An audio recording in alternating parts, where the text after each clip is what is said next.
Good morning, Cherries fans, and welcome to this latest episode of Up the Cherries in all departments cherry picking show. Of course, I've got the same crew with me as normal. To my right hand side, I've got Mr. Matthew Harrison. How you doing, mate? Yeah, all good, Craig. All up for another cherry picking. Happy days, happy days. And just below me there, I have got Manny. How you doing, Manny? All good, Mr. Beasley, all good. Always looking forward to this, and we've got a lot of cherries that need to be picked. Excellent stuff. So, I'll tell you what, we'll quickly recap on it. The Leeds victory, which pretty much makes it it makes us safe. To be fair, Everton would have to win every single game. Forest would have to win every single game, as would Leeds, and probably Leicester as well. So, to be honest, it's not going to happen. Um, what a victory that was, though, Matt, wasn't it? Yeah, big victory. Team played well. Hmm. Team played well. Team attacked well. Defended well. Much better performance than the West Ham performance the week before. Yes. So yeah, it really gives us something to build on. Hmm. We've got probably the best form out of all the clubs in the bottom half of the table at the minute. The likes of Chelsea ain't going to look forward to coming down to one of their bogey teams at the weekend because obviously with the form that they're on at the moment, it's relegation form. Yep. So yeah, it's all in all. Happy to hit the 39 points, feel a bit more comfortable. Still think there's more points in us though. Still think there's more points in us. I think I'd be very surprised if we finish on anything less than 42 points. Yeah, Very to be surprised. honest. Because you know, maybe we could be pushing maybe 45 points, this season. Oh, Which, when 47. you look at the start of the season, our Mhm. first several games of the season, which we just won't mention. Um, the squad was deflated. There was Yeah. no get up and go in any of them. They were continuously being bashed Hmm. publicly that the squad wasn't good enough as a whole to compete in this division, and it turns out now it's all completely different. Yep, definitely. And um, we're only 47 is Eddie's top record, and we are within touching distance. Are we going to get there? It's going to be unlikely, but at the same time, it shows what a good job that Gary has done. We Yeah, could easily get there. yeah, we could. It's possible. You know, wouldn't it be interesting though if we did equal Eddie's 47? Exactly. Exactly. After all the Wouldn't it criticism. be interesting? Because then Mhm. that would put Gary O'Neill into a whole different perspective, then, wouldn't it? Yeah. But yeah, overall, I'm happy. And now it's going to be a very interesting summer at the club. It's going to be interesting with the people that are going. And it'd be interesting to see how much money's there for the club to spend and to see who we bring in. Yep. Well, hopefully, fingers crossed. I think it's going to be an exciting summer. I think Bill is gonna have lots of plans. I think we'll probably hear something about the stadium. That's me speaking personally. Don't know, but I think something is going to probably happen on that front. Things are definitely in the right direction. Manny, of course, following that victory for ourselves. Um, we might as well discuss them very, very briefly. But Leeds United have gone through a whole deal of changes. Andrea Razzani has disposed of Javi Gracia and also Victor Orta, who was a sporting director, who was the one that hired Marcelo Bielsa that got me into the Premier League. And but I was actually watching a video earlier on, and even though he got that stroke of luck with Bielsa and made a great appointment there, Leeds have wasted tons of money. Oh yes, oh yes. It reminds me in many ways of the Leeds United team in the early 2000s, which had, flown almost too close to the sun, a la Icarus, and spent a bit too much money. But then when they realised that the wings that they were on which they were flying were made of wax, the wax had melted rather, and they ended up falling. Sad but inevitable.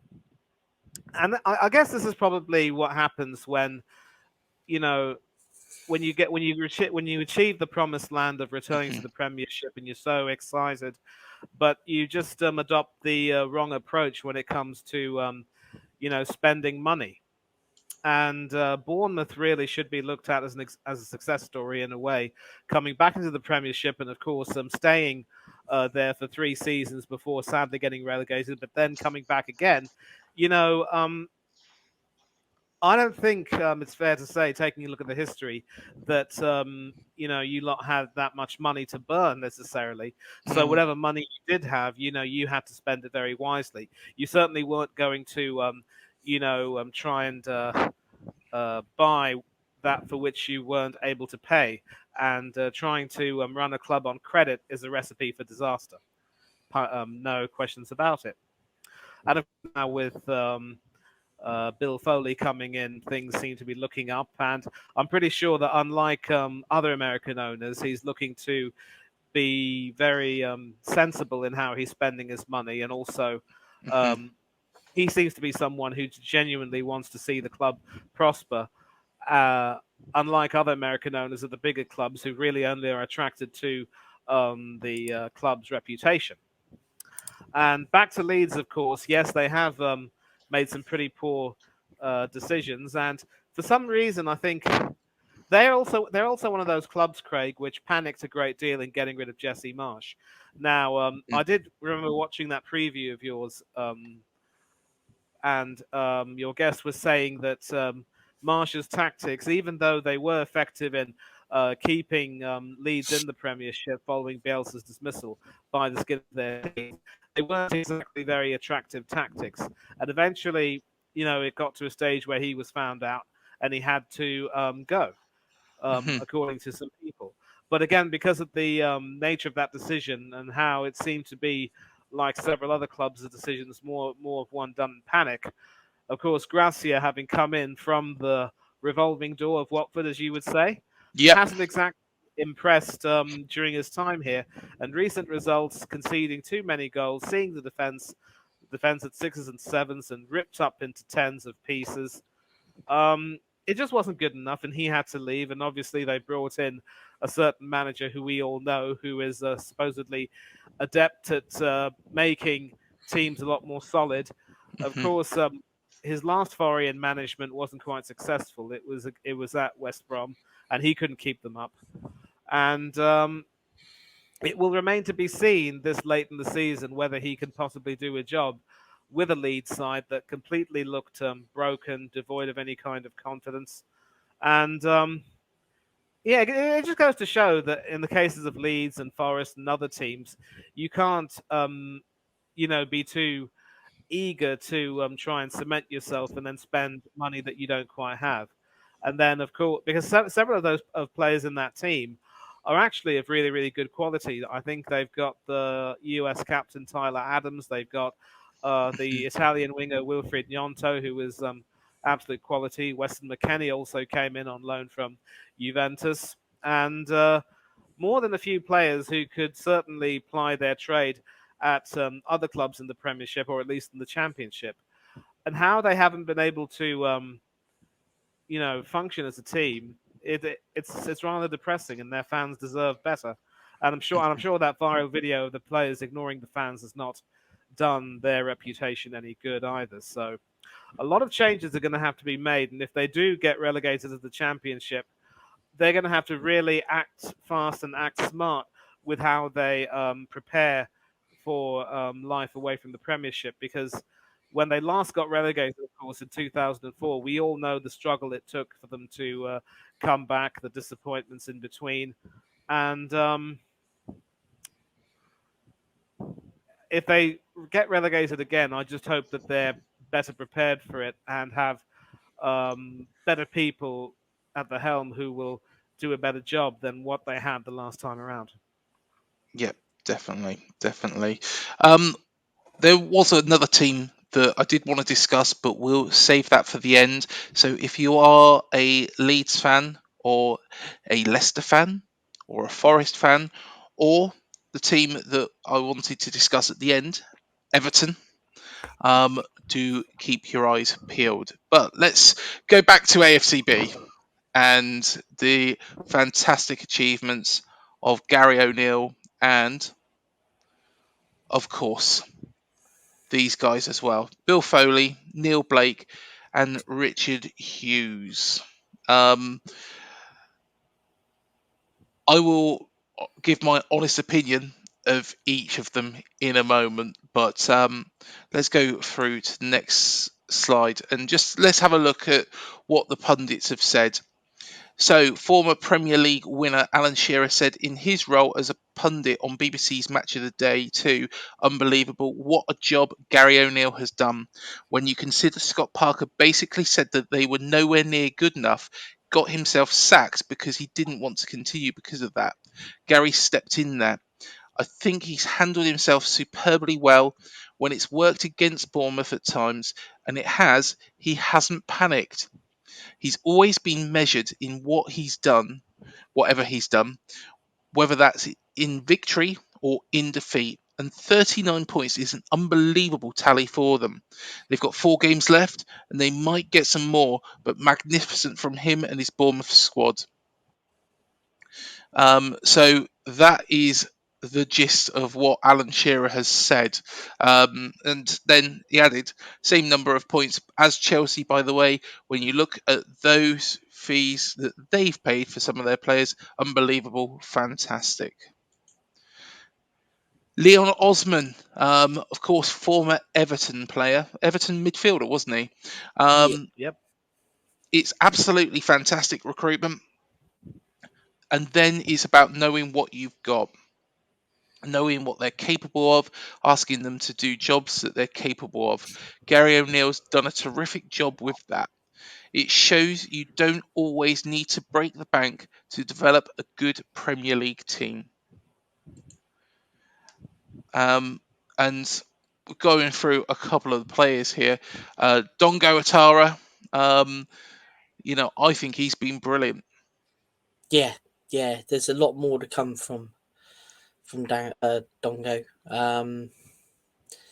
I mean, in his 12 appearances, obviously he scored that goal, that winner, the Spurs that everyone will remember.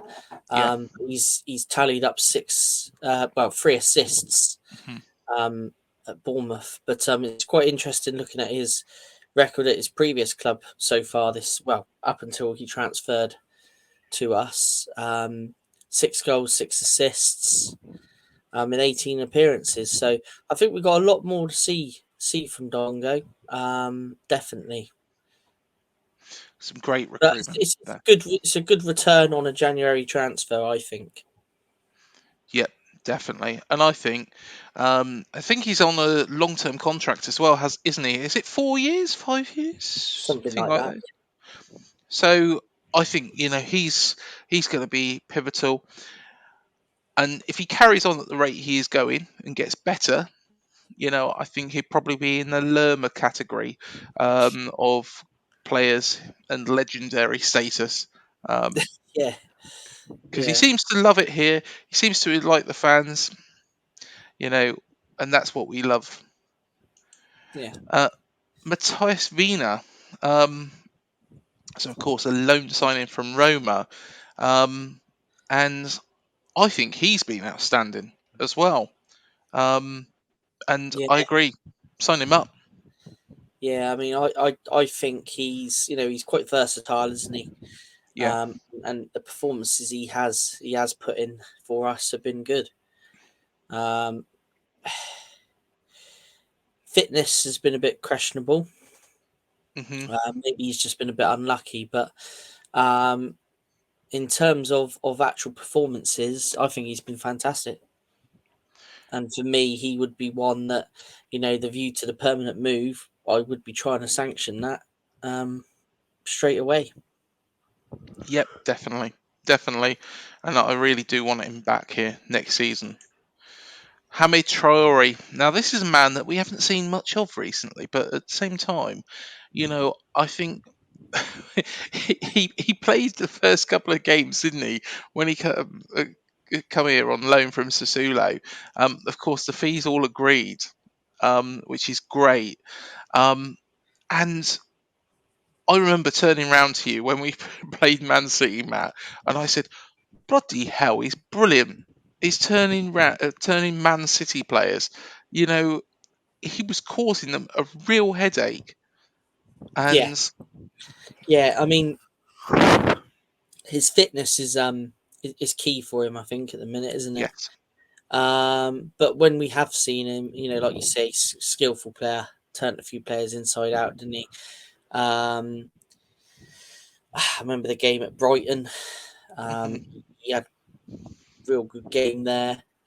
Quite versatile, can play in several attacking positions. And he looks strong when he goes forward. He looks strong with the ball at his feet. So, again, if we're talking about like the recruitment, that's why obviously we're looking at the January recruitment, because obviously that's when Bill Foley come in. Um, he is one that we want to see a lot more of, hmm, and I think we will do. I mean, I know the fees all agreed and everything, so he should be a Bournemouth player next season, for definite. And it'd be good to see him get a good pre-season under his belt and be firing on all cylinders and being one of the first names on the team sheet next season. definitely. Semenyo. Yeah, um, he has made 10 appearances, Hmm. starting and subs mixed up with that.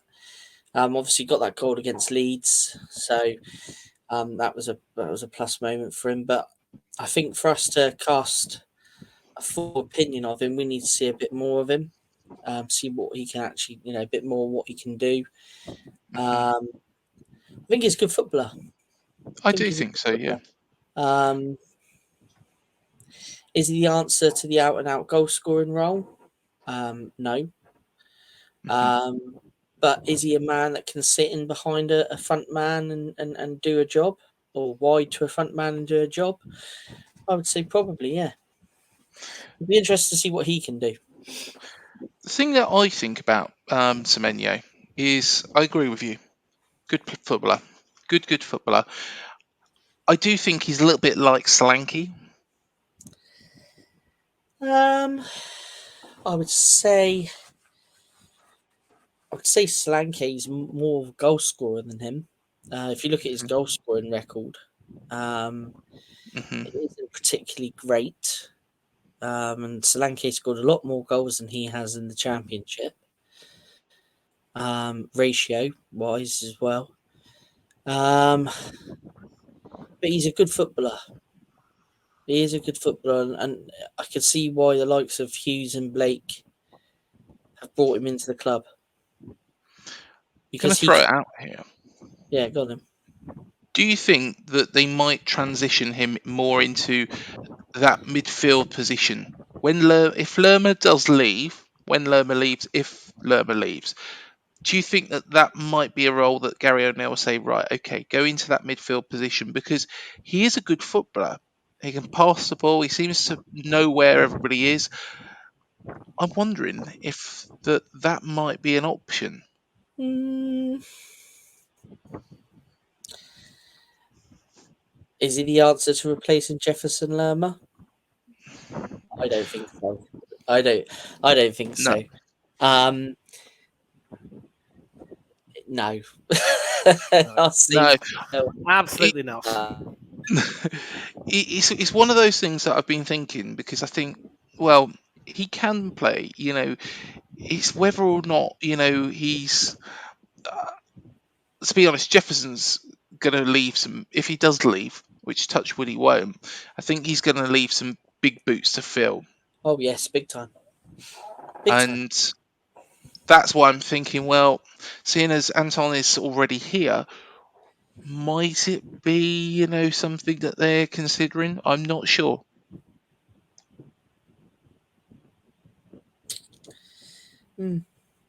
We'll see. Food for thought there. Food for thought. It's just something that's, I've been thinking about for a little while, and it's now come out. It's now come out into the public domain. Everybody, if you feel free, let me know in the comments what you make of that. Tell me if I'm talking absolute rubbish or if you think I've got a point. I'll tell you privately. Fair enough. That is Zavanier. Uh, um, the name's wrong at the top. You'll have to excuse that. that's all right. That's all right, mate. No problem. Everything else is right about it though. 2 appearances. A little bit disappointed, to be honest, that he hasn't had more game time. Of course, injuries. But what we have seen, and the very limited amount we've seen, looks good. Yeah. I mean, he is a young player. Obviously, he's he's going to be obviously adapting to our kind of game. Hmm. Um, you have got established players, experienced players ahead of him. Whether you rate the players or not. Yeah. Mepham, Stevens, Kelly. Sensei. They've all got a lot more experience than he has. Hmm. But I think we're going to see a lot of him in the future. Yeah. And he's made quite a few appearances for the Ukrainian international side as well. So you don't become an international footballer and obviously not have something to offer. So I'm pretty sure he's going to come good, and I think eventually we'll see him as a bit of a fixture in the side. Yep, definitely. And I think there's a lot of talent in there, Yeah, and hopefully, yeah, I think he's probably one for next season. He might get some proper game time actually over the next couple of weeks.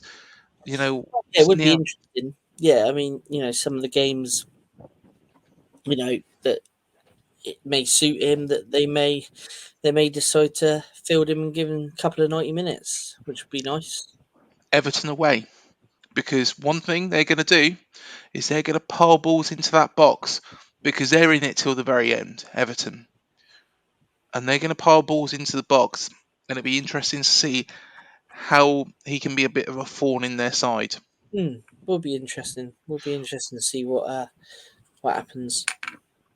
We'll talk about them a little bit more at the end, but let's go back to slide 1 because I wanted to give my thoughts on those 2 people at either side. So Neil Blake and Richard Hughes.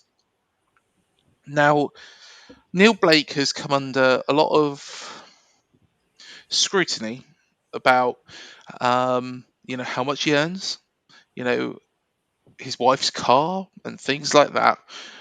Personally, Really? yeah, yeah, these all things. It wasn't this year; it was beforehand. It's a historical thing. Um, What's this but on? Don't tell me. Don't tell me. Twitter. no, this is the Sun. The Sun. Yeah, the Sun made some comments about Neil Blake's wife and the car. But personally, that's nobody else's business. What were the Sun scratching their ass for a story or something or what? Well, you know what the Sun are like. Let's be fair. It's Why not would the you sort. why would you pick on the chief executive of Bournemouth? Why would you pick on his wife and what car she drives and how much he earns? Are you telling me he's the highest paid chief executive in the whole of the Premier League or the Well, Championship? the championship, probably the Very championship. much You doubt could it. say make a point, but then again, at the same time, it's not anybody's business. But what he's done is he's provided stability for this football club.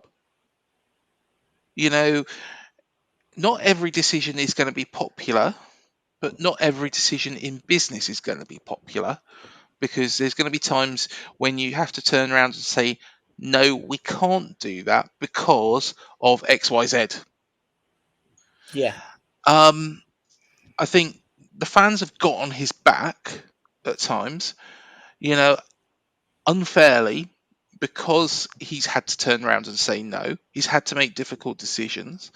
Um, but I think he's got a lot more right than he's got wrong.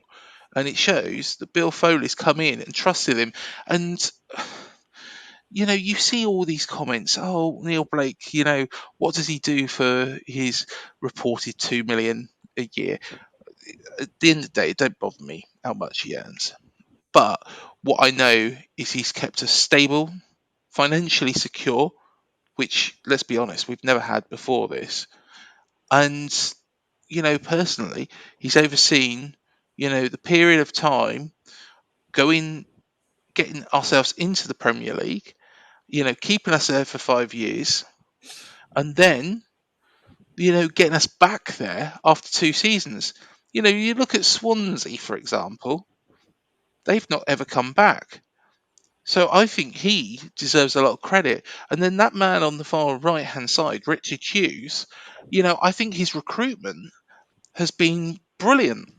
You know, for example, the Ben Pearson deal, you know, we signed him from Preston for a minimal fee. Yes, okay, he's on loan at Stoke at this moment in time, but it was a big part of us getting back into the Premier League. And, we signed him for such a small amount of money. I think it was, well, I think it's probably less than 10,000. That was the rumour that was bounded around at the time. Again, don't know how true that is, No, I but can't see that being true. I thought it was about a couple of million they signed him for. well, It's definitely not 10 grand. 10 grand. I tell you what, we'll take a couple for 10 that. grand. But No, I'd be interested to see how much they signed him for. Actually, I'll have a quick look while you carry on with your little speech. personally, I think he's done a good job with the recruitment. And look at the players he has brought in. Um, you know, big part of Ake and selling Ake. Um, his recruitment throughout the years has been excellent. Would you agree? Um, I don't know if I'd put it in the excellent category. Um, because there has been some howlers as well. Yeah, but the Um, problem is it's like if, say, for example, Bournemouth decided, okay, we don't want to keep Gary O'Neill. We bring in Marcelo Bielsa, or we bring in Kajil Knutson, or we bring in, the man that I thought was, who I sing the praises of, Carlos Corberan. All of those are a risk, and the player's exactly the same. It's a risk, you know. oh yeah, but you live and die by your decisions in football, don't you? Yeah, And you know, like I say, I wouldn't say it was excellent. I would say it's been good to a good standard. yeah. But I think his decision making, and I think Neil Blake's decision making, has been excellent overall. Go back to the management situation. If Gary O'Neill had finished 18th in the league this season, it would be a failure. Same for Marcelo Bielsa. If he'd brought us down, took us down, again, failure. Carlos Corberan or Kajil Knutson, it would all have been a failure if they had taken us down. However much our fans or I, like in the terms of Carlos Corberan, bang on about him. If he gets us relegated, he's failed, and I was wrong. But they were right with Gary O'Neill. Yeah, yeah, definitely. They're definitely right with Gary O'Neill. Um, Mhm. they've seen, this is the thing, us as fans, and this is why I've said to you before, Craig, football is all about opinion. Yeah, You know, your opinion might not match my opinion, agree. but sometimes, we agree on a lot of things. Sometimes we don't agree on things. That's football. And that's the joys of football, is that, it's everyone can have their own opinion. Hmm. Um, and we as fans don't see the days and days in and out of what's going on at that football club. Neil Blake does, Richard Hughes does, his assistant Simon Francis does, and that is why they've made a decision on Gary. Yeah. The stuff that we don't see. You've had the privilege of spending a day there, Yes. which is great. That's one day. Yeah. Hmm. They see what you saw in one day, day in, day out. Yeah. Yeah. They had to make a crucial decision to appoint him to the end of this, well, initially interim and then the 18-month contract and etc. Yeah. Because they see stuff and they see something in him that Hmm. we don't see as fans. We can put things on Twitter as much as we want.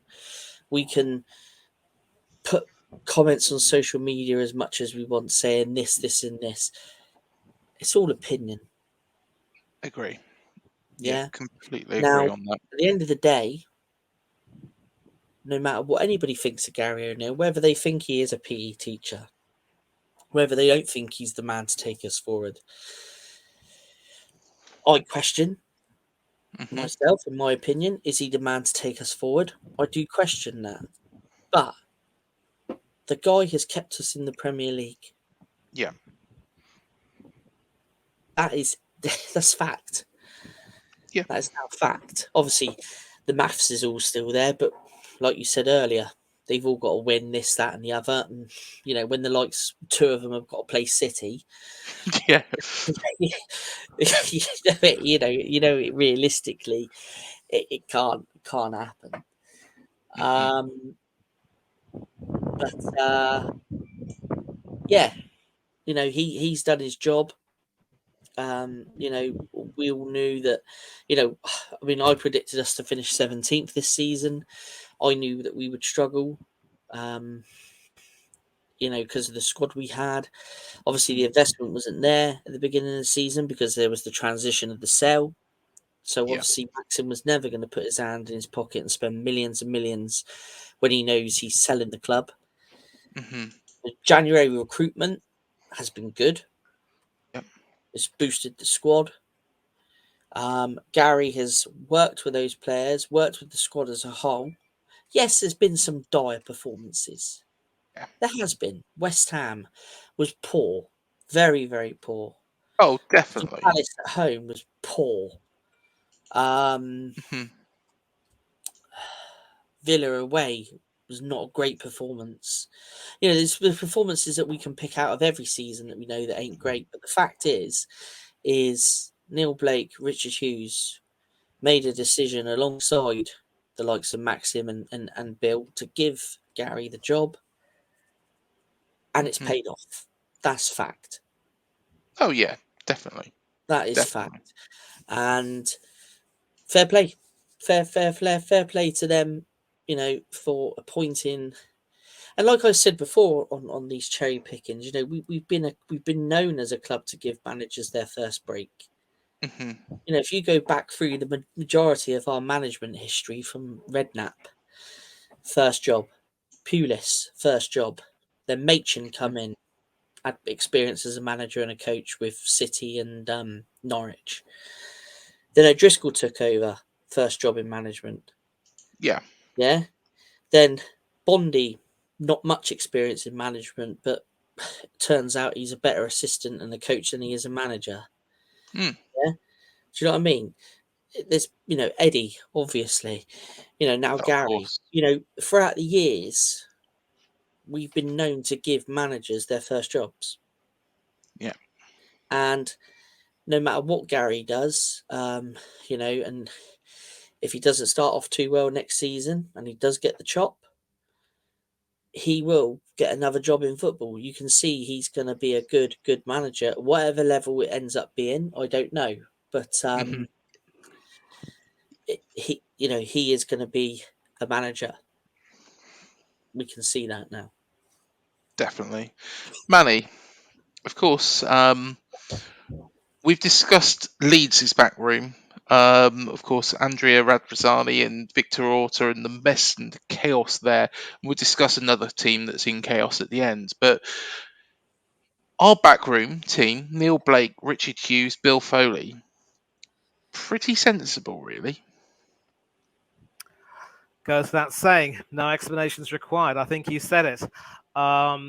As you said, Craig, they're an example of a team behind the scenes which have not had to, break the bank in order to try and get a team to assemble a team to play very well, and they Yeah. certainly have, the interests of the club and the fans at heart. So.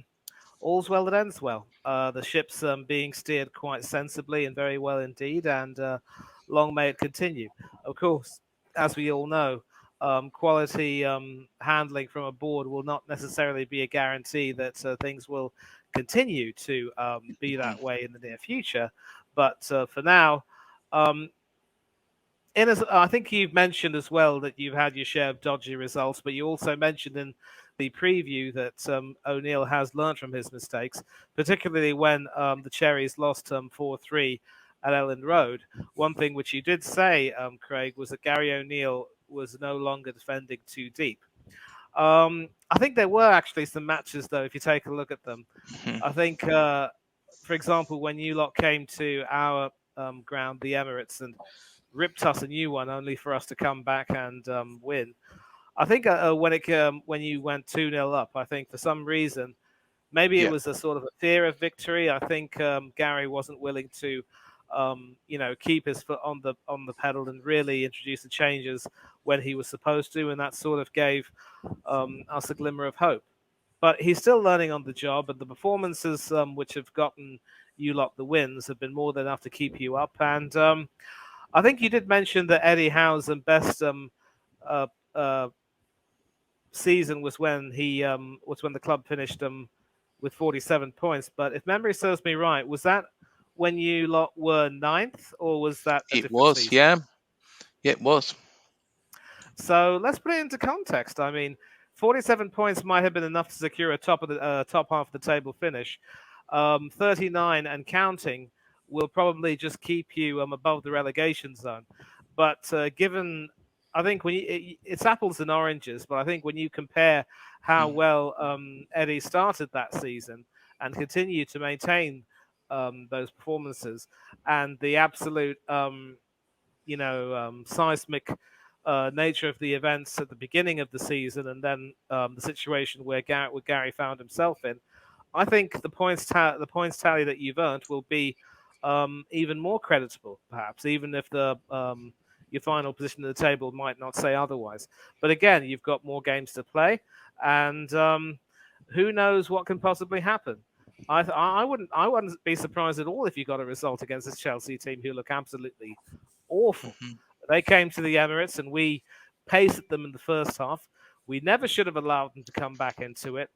But Noni Madueke was, having the game of his life, and he was probably the only one at the end of the day who looked like he cared, and he deserved his goal at the end of the day, which made things a little bit more respectable. But under Frank Lampard, second time around, they look an absolute shambles.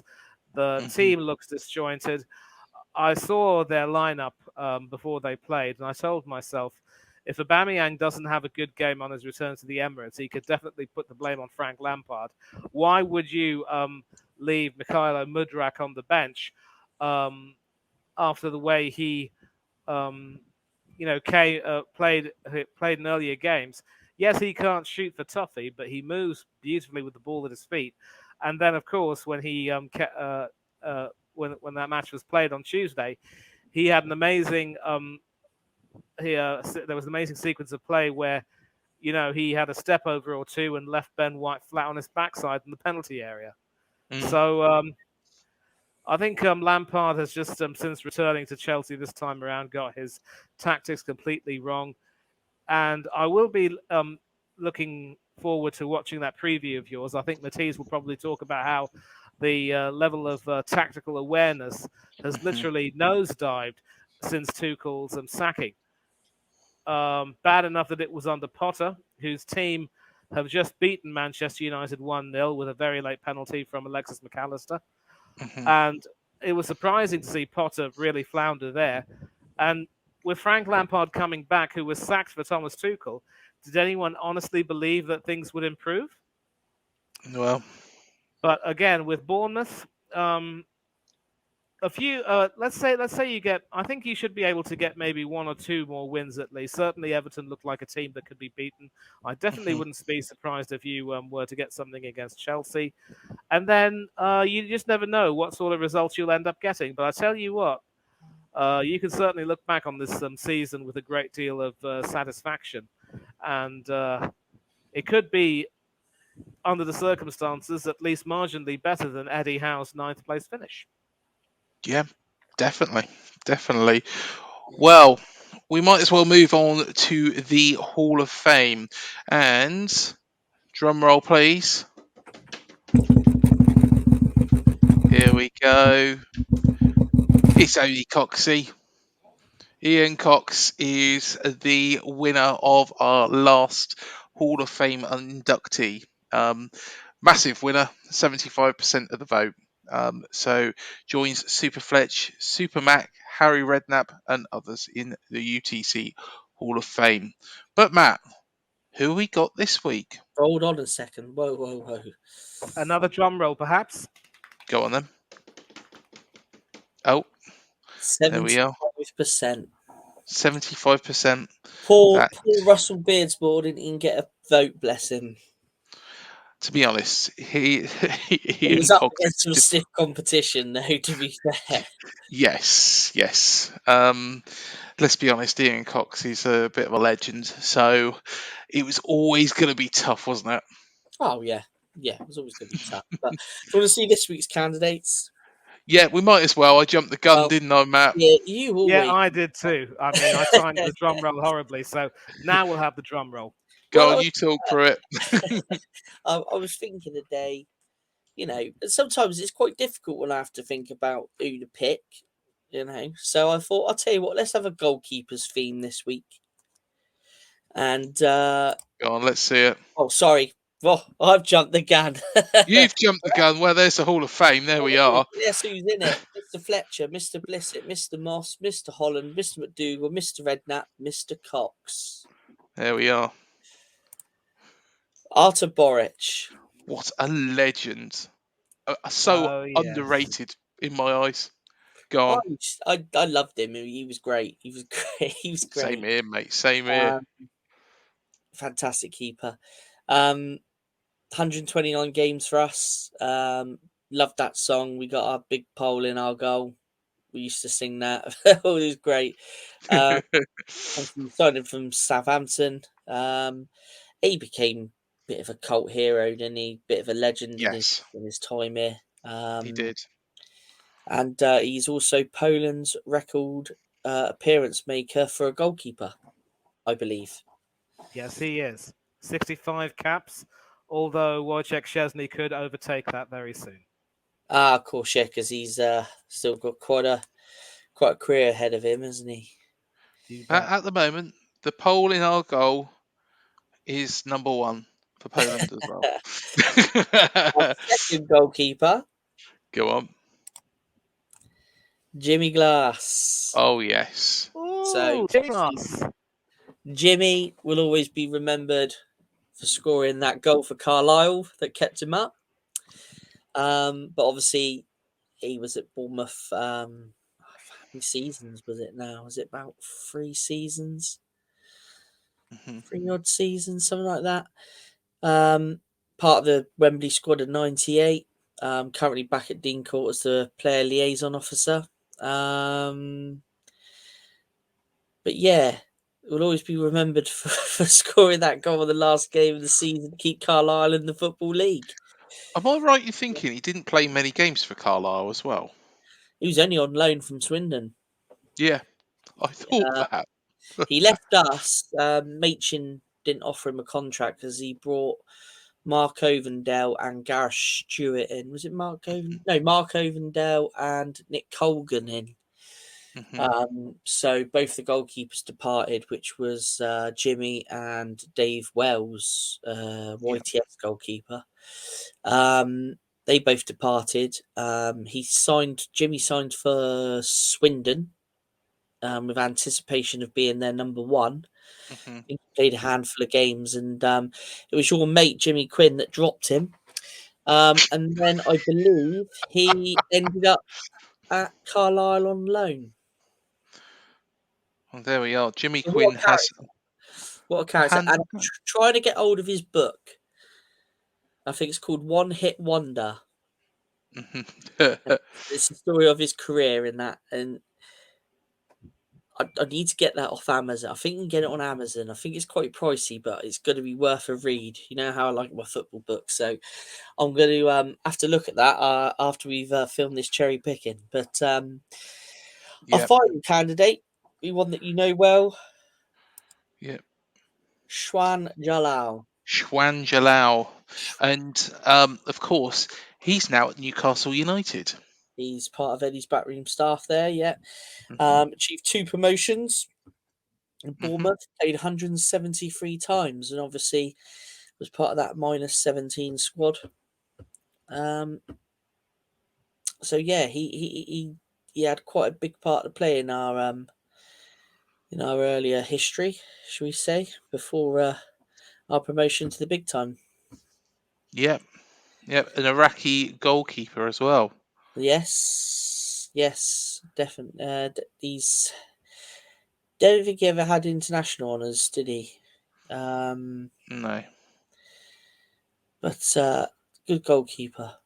Bit of a demise towards the end of his Cherries career. I think Eddie brought in Ryan Allslop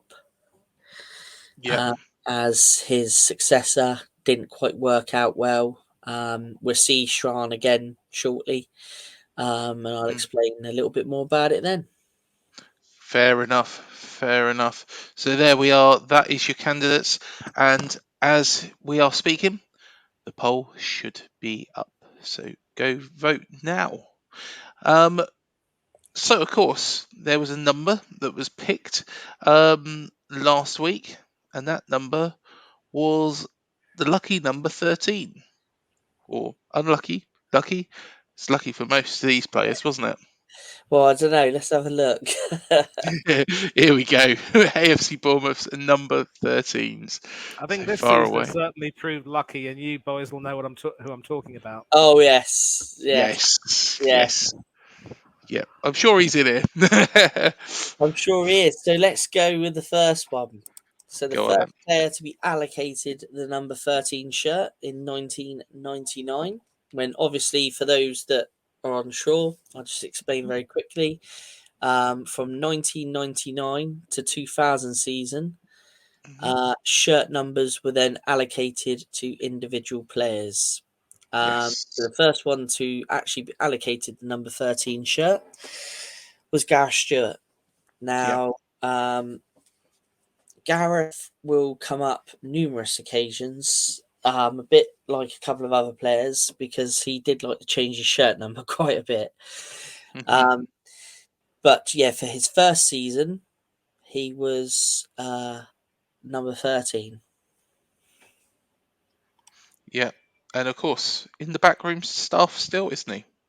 Yes, he certainly is. He's pictured there at the bottom. He now assists Neil Moss, doesn't he, with the goalkeepers? Yes. Now, this is the guy that...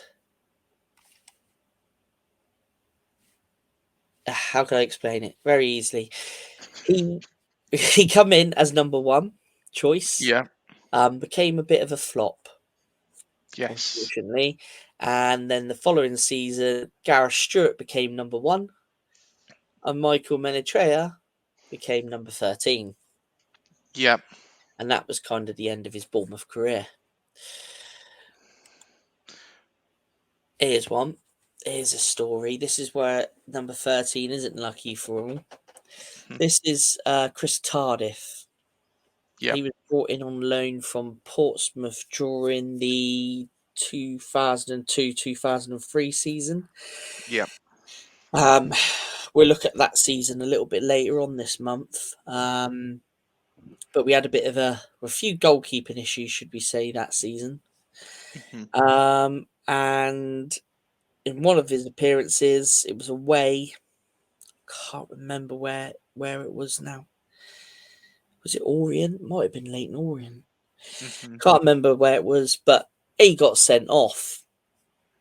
And I think at the time he was one of only, maybe the only fit goalkeeper at the club. Yes. And there is a famous story about a certain Marcus Brown in that season popping in goal a couple of times. So, Mhm. but yeah, Chris Tardif went into the lower leagues after he left Portsmouth, I think, if I remember rightly. But yeah, Chris Tardif, that's a bit of Naming a it. blast from the past, shall I say? Yes. Well, the number 13 shirt wasn't allocated for quite a long period Mhm. throughout. Obviously, a lot of people see it as unlucky. So there are a few seasons in our history where the shirt number wasn't allocated to anybody, but there's a Yeah. fair few players that have actually found that shirt quite a lucky number. The first season Tommy signed, he took the number 13 shirt. Mhm. Um, that tackle there, that was at MK Dons, that bottom picture there. And if you can Yeah. see, his studs are up. That was a nasty tackle. Bit of a nasty brawl after that, if I remember rightly. Mhm. But yeah, come straight in. Eddie come back, made him captain. And the rest, as we know, is history. And of course, the man that captained the side to promotion to the Premier League. Also, the man who is still here. And effectively, wow, Gary O'Neill's number two, wouldn't you call him, really? Yeah, I think it's quite equally shared between him and Cooper, isn't it? Yeah. So yeah, I'm sure he'd still like to be playing a few more years, but obviously the injuries got the better of him, and now he's on to his next venture. So let's hope he does extremely well in his coaching career. Yeah, and I'm sure he will do. And here we go, Schwan Jalal. So yeah, I was mentioning during the Hall of Fame, Eddie brought Ryan Allsop in. Hmm. Um, then we got promoted to the Championship with Allsop as the number one at the time. Yeah. So he was allocated the number one shirt. Schwan was allocated the number 13 shirt, but never made an appearance in the shirt because Eddie then brought in a couple of other keepers, Stephen Henderson being one on loan from West Ham, and then eventually brought in Lee Camp, um, who was number one for a while. And then eventually Mr. Borich come in. So yeah, Schwan never actually made an appearance in the shirt number. There we go. And then again, shirt was vacant for a little while. Mhm. And then this man came in. This man, an absolute legend. And I do have a Wilson 13 shirt. You have got a Wilson 13 shirt behind you as well, I believe. Yes, I certainly have. Yeah, I certainly have. The lime green one. Yeah, he's on some good scoring form at Newcastle at the moment, isn't he? Hmm. And if you're Gareth Southgate, you put him in the next England squad. Well, if you're picking players on form, you do, Yeah. Yeah, most definitely. because he's Most been scoring definitely. some vital goals for Newcastle recently. He should have had a hat trick the other day, shouldn't he? But unfortunately, it was chalked off. But yeah, for us, what a player! So unlucky with those ACLs. Makes you wonder how many more goals he would have scored without those periods out. But he's got some vital goals for us. Mhm. Shame he left when he did, but obviously it's understandable. He wanted to play in the top flight for as long as he could, and obviously he was thinking of his England career at the time. So, fair play that he's gone on and he's doing well at Newcastle, and long may it continue. Apart from when he plays us. I wonder if he had if you took the ACLs out of the equation, if he would have played for England when he was here, because to be honest, he was on fire. Well, he You know, played one. He did get a cap while he was at Bournemouth. he did, yes, of course. But Against the if he, USA. But would he have got more caps? And yeah, I yeah, would. You're right if that's what you're getting yeah, at. yes, But would he have signed for a big club? Quite possibly, because there was a few looking at him while he was at Bournemouth. From Chelsea were mentioned, Man United were said to be monitoring him. So it makes you wonder whether, if he didn't have those injuries, whether those big clubs would have took a gamble on him. hmm But yep, yeah, definitely. good player. Will always be in our history, embedded in there. And then we come straight up to date, as Manny's already mentioned. Our There current is number man. 30 He is has been absolutely outstanding, and of course stepped in when Mark Travers was. Well, to be honest, that would have knocked anybody's confidence that 9-0 against Liverpool. Um, I do feel a bit sorry for Mark Travers, but when this man's waiting in the wings, well, what can you do? Yeah, and it's also nice to see that, and this is obviously now explains why he signed his contract, is that Mhm. coming here and him playing regular football was re-energized him and brought his love for football back. Obviously being given the captaincy, obviously that's helped. So Gary O'Neill's made some very, very good decisions with Neto. Yes. Yep. Putting him straight in after the hmm Liverpool defeat, and then eventually seeing that the captaincy wasn't working, which we all know, like I was saying to you, pretty much every game, and especially at the Burnley FA Cup game, the guy needed to be stripped of the captaincy, Yep. because you needed a leader. We needed a leader, and the players respect Neto, and he's leading us well. So long may it continue. Yeah, definitely. And I guess there's so much pressure on a player who is a captain, and Neto handles that. Yeah, I mean, I'm not the biggest fan of goalkeepers being captain, if I'm completely honest. Never have Yeah. been, really.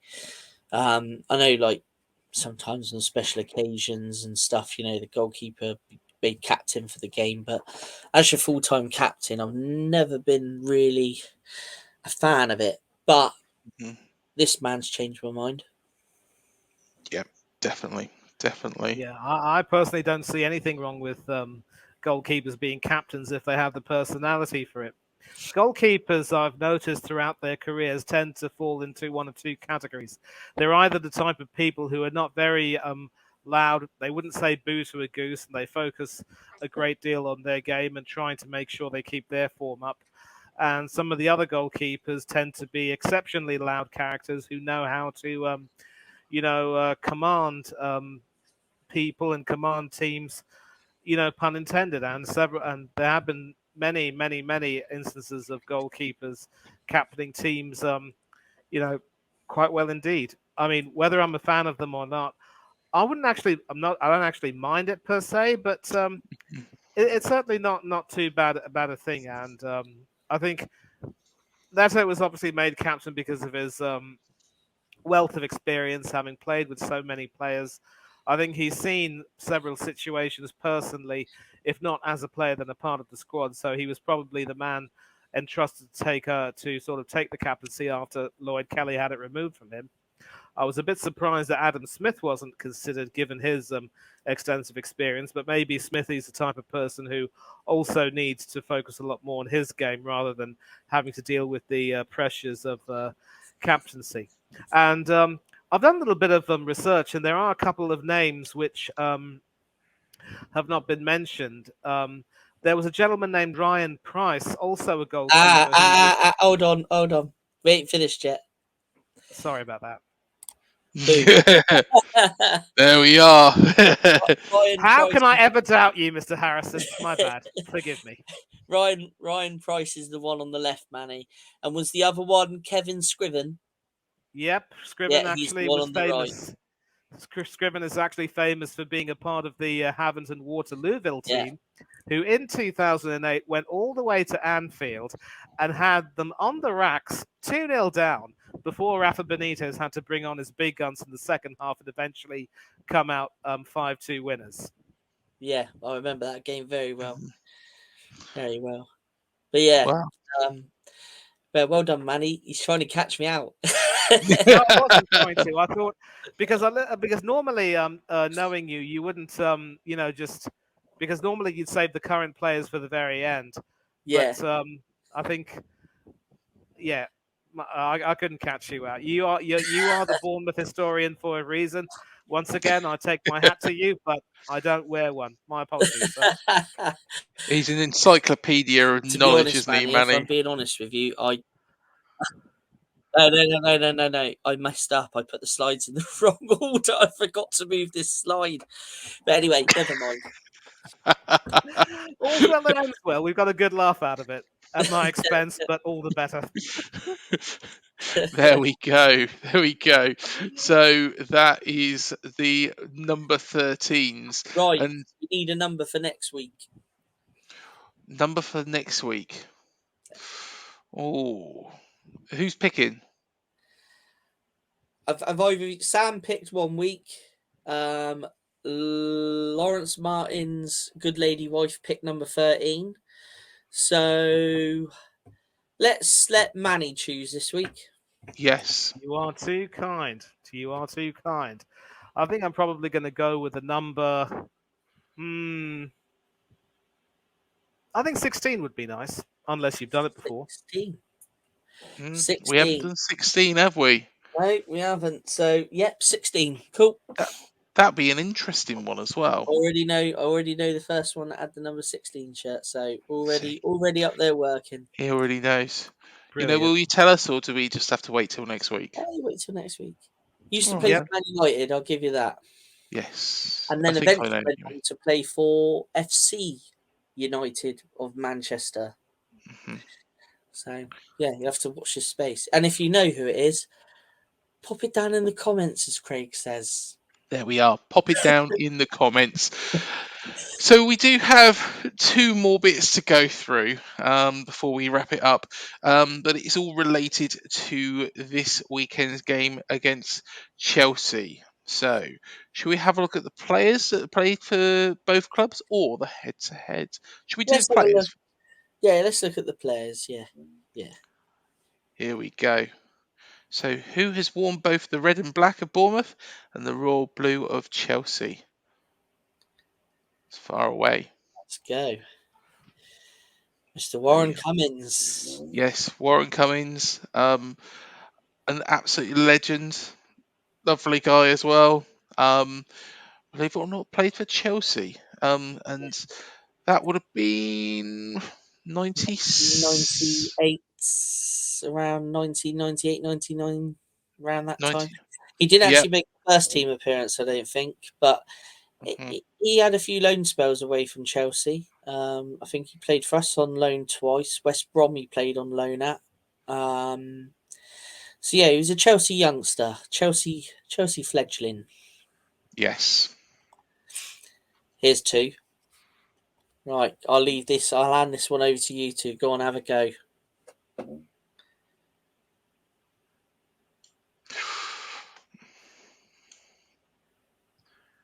It can't be who I'm thinking it is. The one on the left Mhm. probably won't get. The one on the right you might do. The one on the right is the one I know. I'm not 100% sure. I'll give you the one on the left. I'm gonna take a stab at this one, Matt. It might Go on be Kerry Dixon. No. The one on the left is a striker called Joe Sheeran, Mhm. who Ah, Mel Machin signed in the 99-2000 season. Yeah. Um, scored a wonderful overhead kick against Oldham in front of the South End, and then disappeared. No one saw him Hmm. again.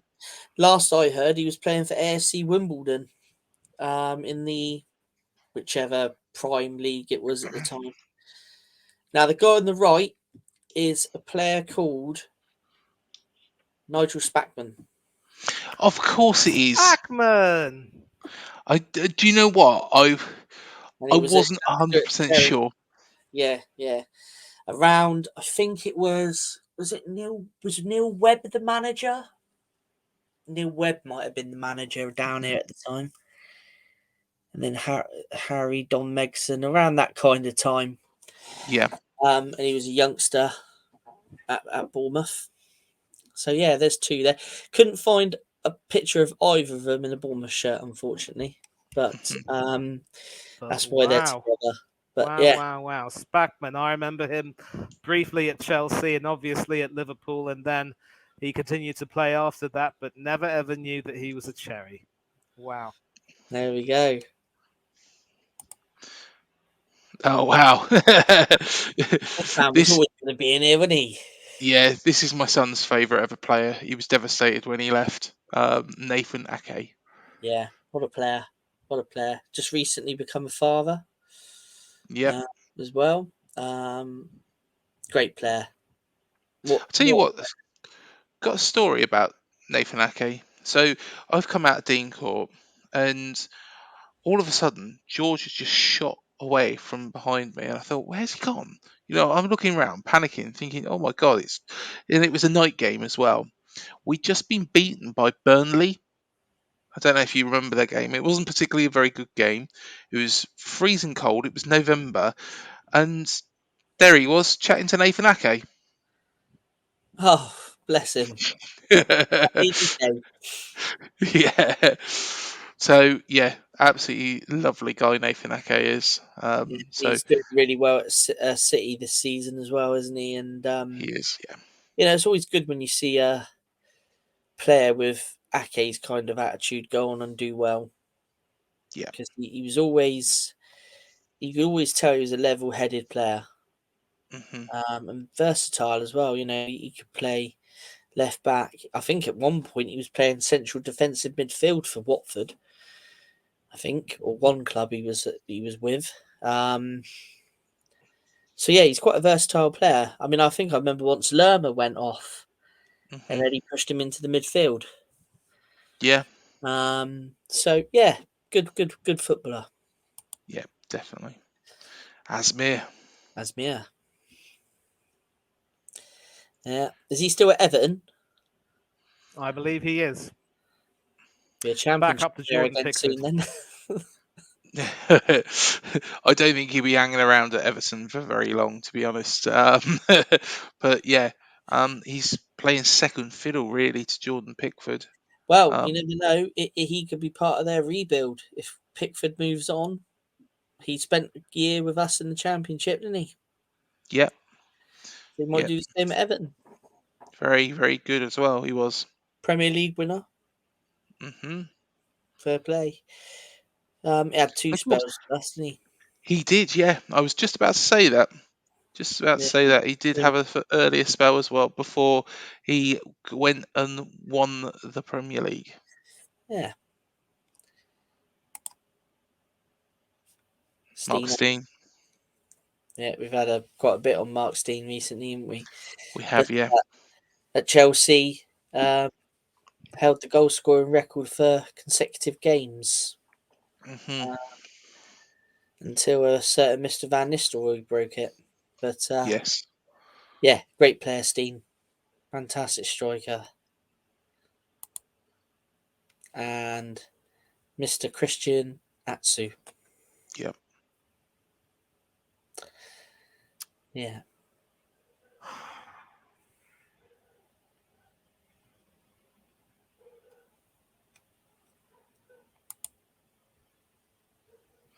Ryan Bertrand there. And, yeah. Yep.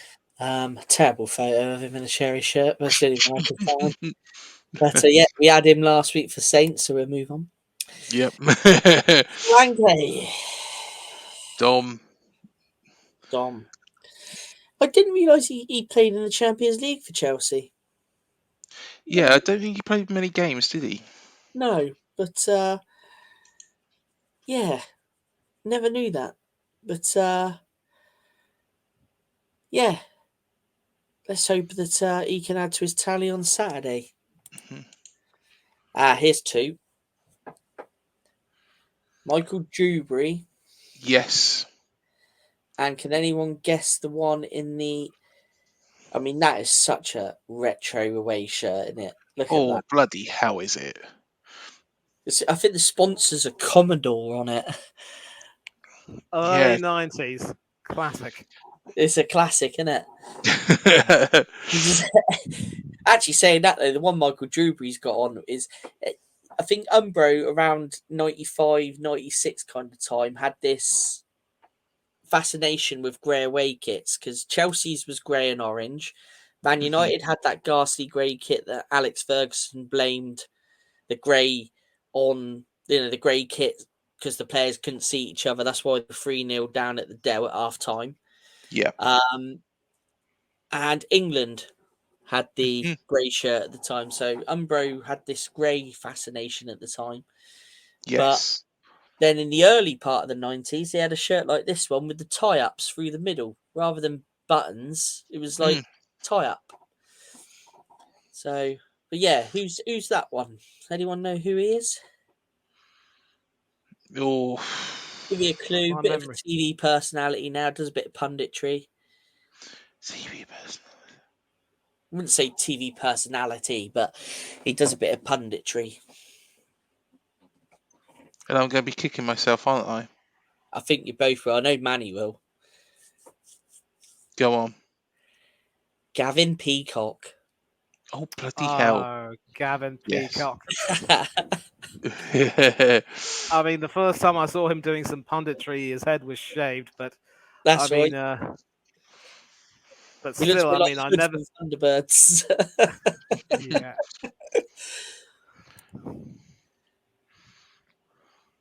Jerry Payton. Yes. Yes, of course. He was he was a nominee, wasn't he, for the Hall of Fame at one point? Yes, he was a few weeks back. Yes.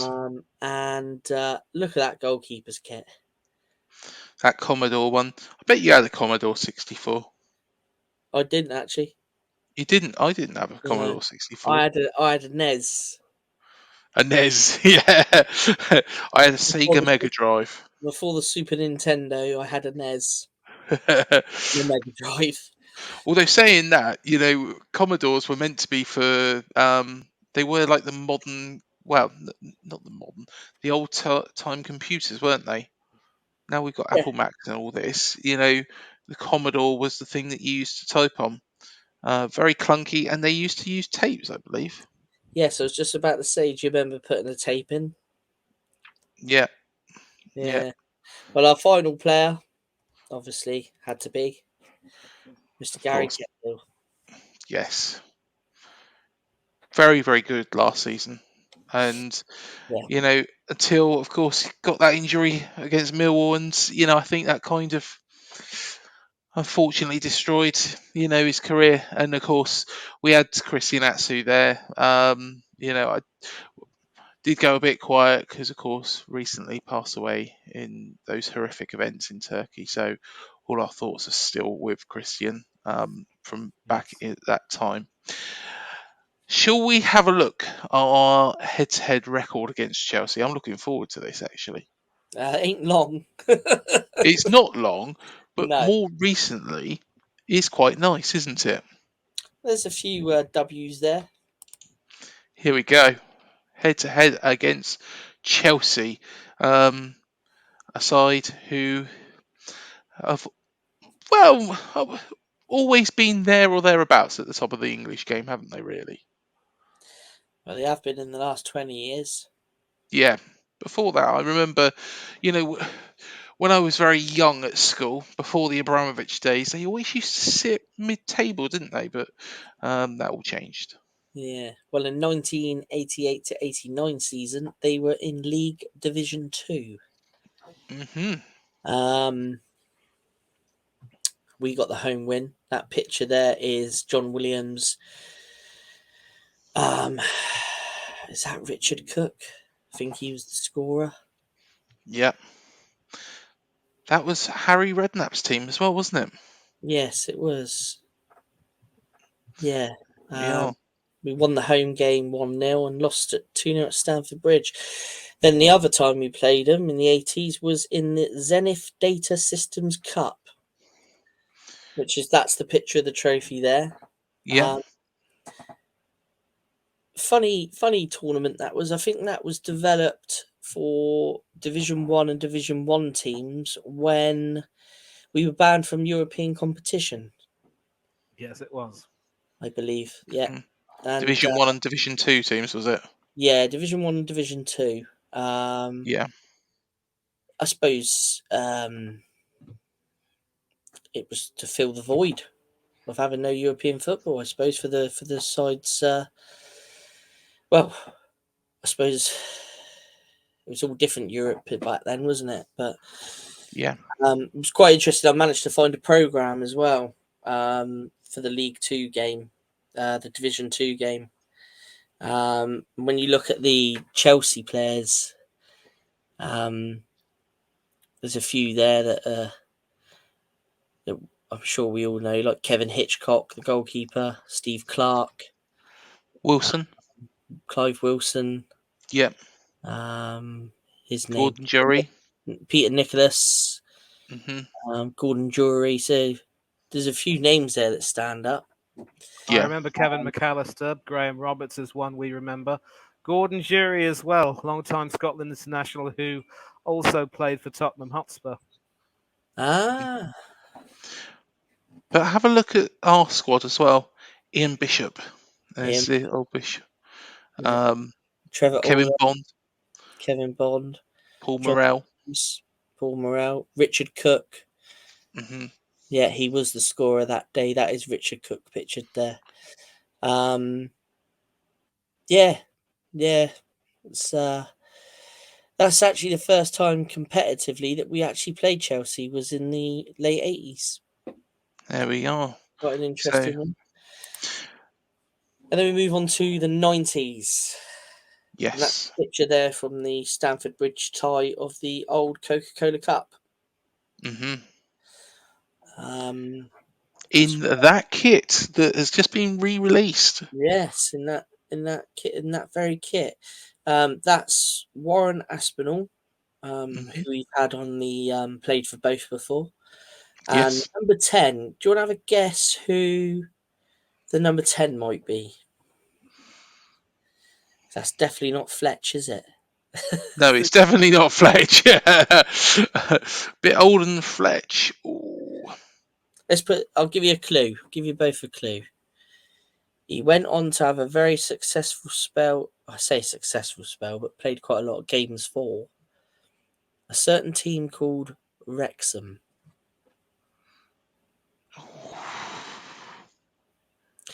He was playing probably alongside the likes of Darren Ferguson around that kind of era. You're going to have to help me with this.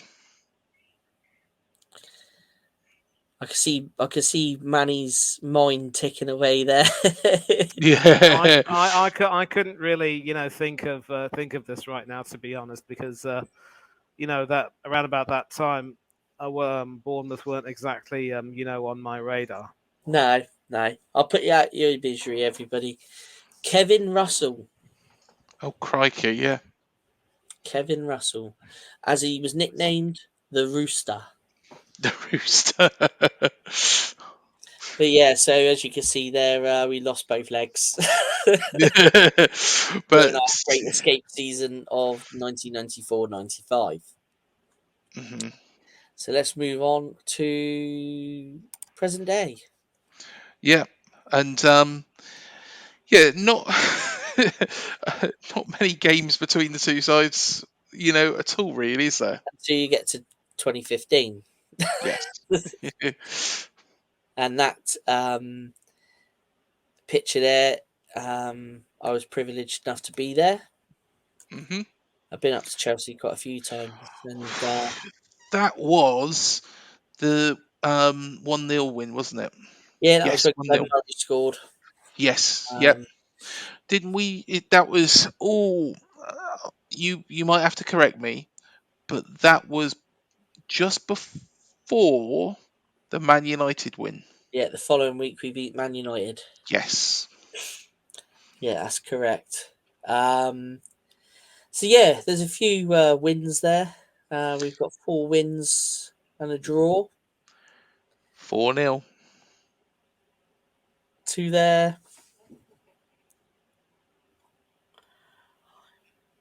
Yeah, the 4-0 one was wow. They've What won game that was. 6, we've won 4, drawn 1, and then we've lost twice in the League Cup. hmm Yeah. And to be honest, that 2-all just before COVID, that was the second game before COVID, or That's right. second from last game before COVID. We were unlucky in that. We were very unlucky in that. And if Mhm. things had been different, then things would have been a whole different story. But Completely agree. unfortunately, it wasn't, and we are where we are. But we're back in the big time. And that's the main thing. Exactly. Exactly. Certain Mr. Cahill there, gasping for life there as he's trying trying to for that ball that's already across the line. But hey ho. Yeah, definitely, definitely. Well, of course, Chelsea this weekend. It is a mid-table clash. I would never imagine you Table say clash. that. Mid-table clash. Well, I'll just put something out there Go on. to you two guys. Chelsea hmm this season.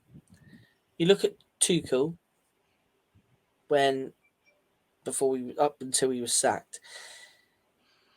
If to the points and the win ratio and everything, if they'd have kept Tuchel and he'd have kept that form, they'd have been challenging for top 4.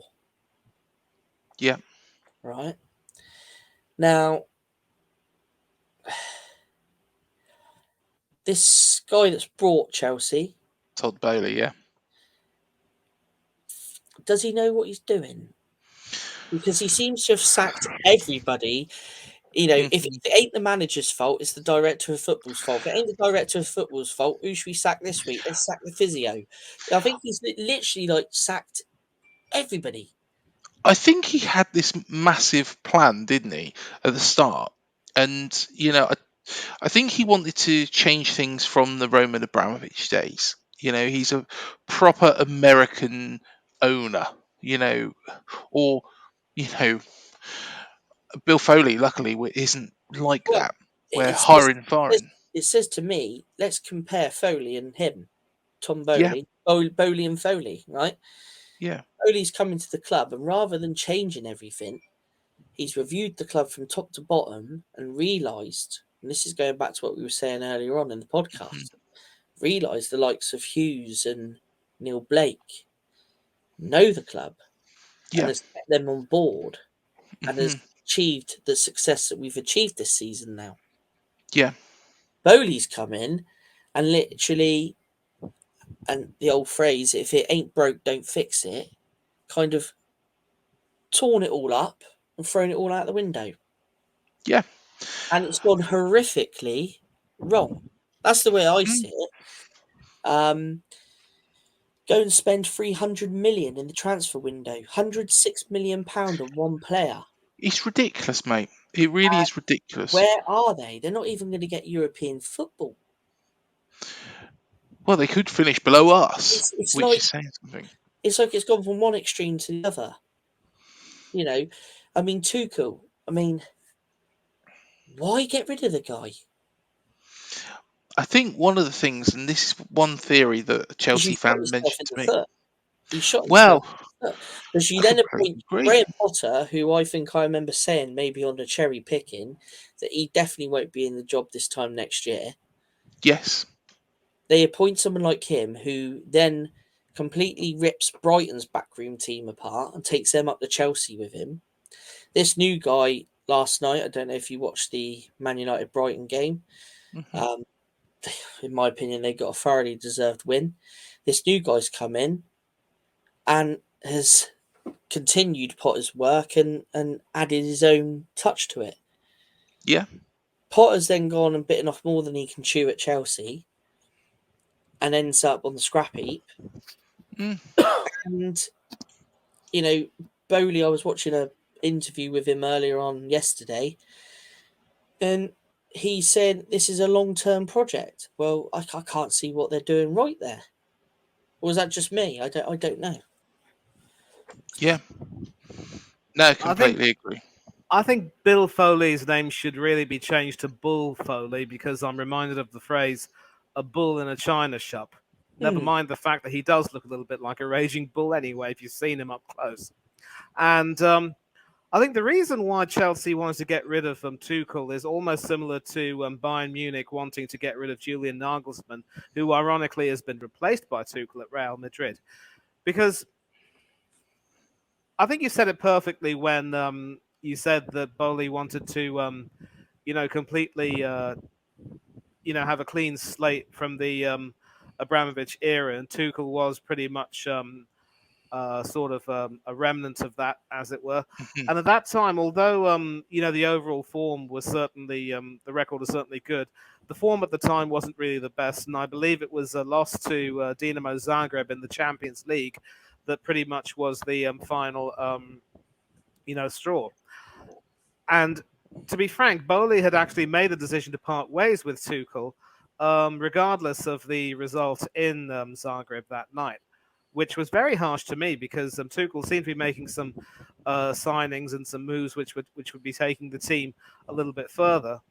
But I guess when it comes to certain managers, although they can get you results, sometimes their methods Mm. aren't really the best. And maybe the issues that were there with Nagelsmann when he was sacked by Bayern could very well have been brewing when Tuchel was in his final days at the club. And maybe Bowley thought a new manager, a clean slate, would work well. But the decision to get to hire someone like Potter in, I think Graham Potter will be looking at that and thinking, you know what? A bird in the hand is always worth two in the bush.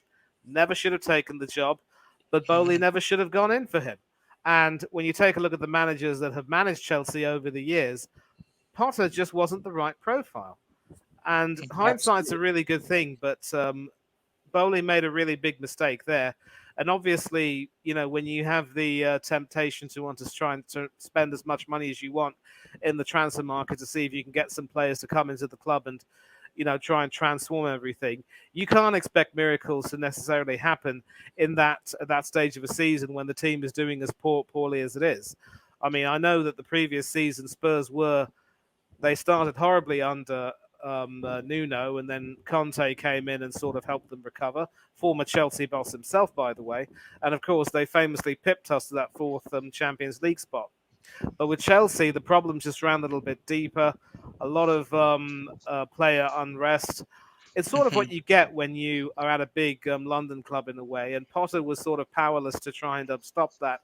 And the tactics that worked really well at Brighton and Hove Albion, which helped them to push above their weight, could not be expected to work at Chelsea. And then, of course, calling back Frank Lampard, it's as Mhm. if the fella had a death wish, to be honest, because he also started reasonably enough with Chelsea and got them to an FA Cup final and got them to a Champions League, but then things really went downhill. And you just get the feeling that with Bowley, it's been one bad decision after another. But history tells us that in one season, I believe it was Jose's last season at Chelsea before he was sacked, things went really pear shaped. He was Yeah. sacked with the club in 15th, and Goose Hiddink had to take over and help them recover. And of course, we now know that Frank Lampard is no Goose Hiddink. And the following season, with a new manager, they went on to win. And Mhm. some of the signings that have come in, like João Felix and Enzo Fernandez and Mikhailo Mudrak, of course, they've got talent and they've got potential, but you can't expect those young boys to be able to blend seamlessly in and try and expect them to solve your problems, especially when there are huge problems with the defence as well. The likes of Thiago Silva, Cesar Azpilicueta, both of those guys have been great defenders in the past, but they've seen better days, quite obviously. There needs to be a huge clear out at the club too. But I actually think that next year they could very well start cooking once those young players find their feet, once some of the older players are asked to make way, and a new team is effectively built. But Bowley has learnt the hard way that trying to come in and rip everything up will cause you a lot of short-term pain, and unless that short-term pain will lead to immediate gain, never mind long-term gain, people are going to ask questions of you. So questions will be asked of them next season. And this season, I think they just need to make sure that they can get some sort of a win and try and keep themselves up. Hopefully, it's not going to be against you lot. I fancy you lot to beat them. Maybe not handily necessarily, but definitely make sure that they don't get any points from this one. And it could mean that Frank Lampard ends up becoming the 007 manager. 0 wins, 0 draws, and 7 defeats. Well, you never know. One thing I did say at the start of the show was there was another team I wanted to discuss that is in this relegation battle, and that is Everton. And I again watched another video today with regards to their collapse. They are in big trouble if they go down. If you have a look at the amount of money, they have got somebody in Farhad Mashiri who is, somebody who knows what he's doing, and or has put in a lot of money. But I think there's been the likes of Bill Kenwright and things like that that have messed this up. There, what do you make of it? And if they go down, can you see them coming back up with the Well, amount of debt? they're going to have to try and come back up, and Mm, it wasn't too long ago that Manchester City had gotten demoted to the second division, which would be today's league version of League One. And then they obviously had to go through a whole root and branch renewal and end up coming all the way back to the Premiership. First time they came back, they were relegated, but then they came back, and now the rest is history. Of yes. course, no team is too good to go down, but relegation could sadly be the one thing that could force the club to take stock and changes to be made. And it's something that might potentially have to happen. It will be sad, but I think once again, the people in charge of the club, whether it's been Rafa Benitez or Frank Lampard, in charge of the team, this pretty much falls on them for the way they pretty much mishandled everything rather. And then they've expected Sean Dyche to come in and try and work miracles without really having much in terms of recognised strikers. Calvert-Lewin's been injured for a long time, so they've had to depend on the likes of Maupay and Gray, who haven't been very prolific. Clean sheets may win you championships, but goals will play a big role in helping you stay up.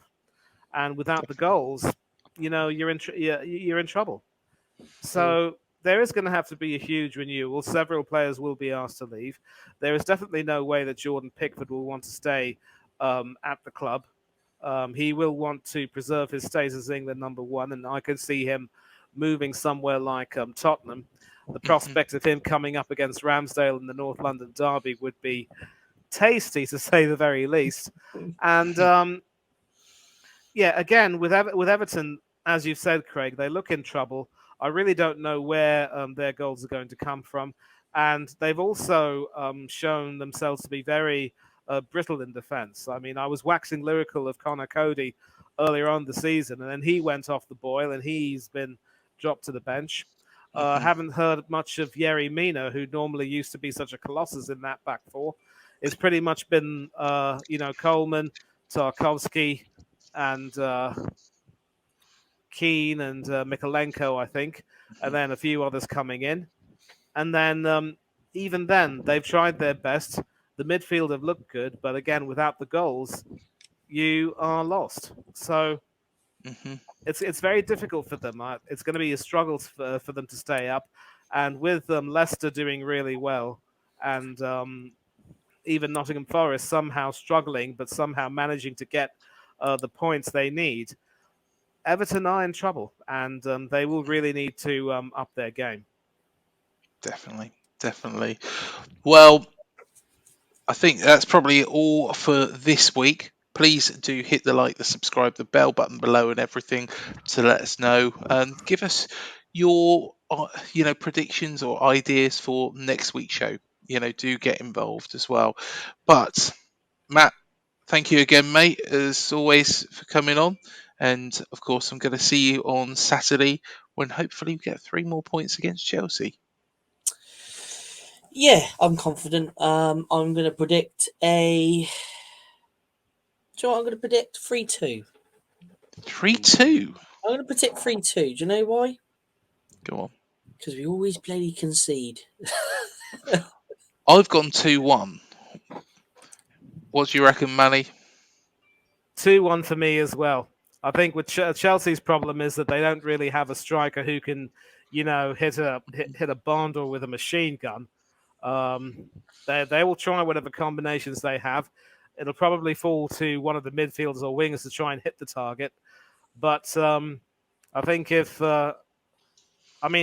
Gary should have Jack Stevens back, so that should help try and nullify any kind of connection to come in. Because what happened when we played Chelsea was that we brought in the Polish guy Jakub Kiwior, and he was more than decent enough in the air to be able to nullify the effects of any crosses coming into Aubameyang, who ended up, being hooked at half time the game just sadly passed him by. And I still think he can do a good job in another European league, but his Premiership days look done and dusted. But it just goes to show that if you have someone who's good in the air, who can certainly try and nullify any kind of crosses or what have you, I think Stevens coming back in would be a big help. The only question I might have is, would he go into a back 4 or maybe a back 5? But I think there is enough quality to make sure that you overrun their midfield, because their midfield looked atrocious yesterday. Aubameyang wasn't really at fault. It was their midfield that really flattered to deceive. The defending, I mentioned that Azpilicueta and Thiago Silva were both getting on. Aspi definitely looks on his last legs, and Thiago, fine servant, but he's pushing 40. You can't expect too much of him. And no Reece James. Ben Chilwell's really the only decent defender there. I don't know what's happened to the likes of Koulibaly. He might be injured. Just like Cherries, Chelsea are right for the picking. So don't pick the Cherries, pick up Chelsea. 2-1. Well, everybody has gone for us to win. So hopefully, fingers crossed, we're all right. But thank you again, Manny, for coming on. And no doubt we will see you next week as well. Definitely. And if I do catch the Bournemouth-Chelsea game, I will also look to join you on the free-for-all. I can't wait to see them get spanked once again. Well, you never know. You never know. But thank you again, everybody, for joining us. And do hit that like, that subscribe, that bell button. And we'll see you in the next show. Signing out.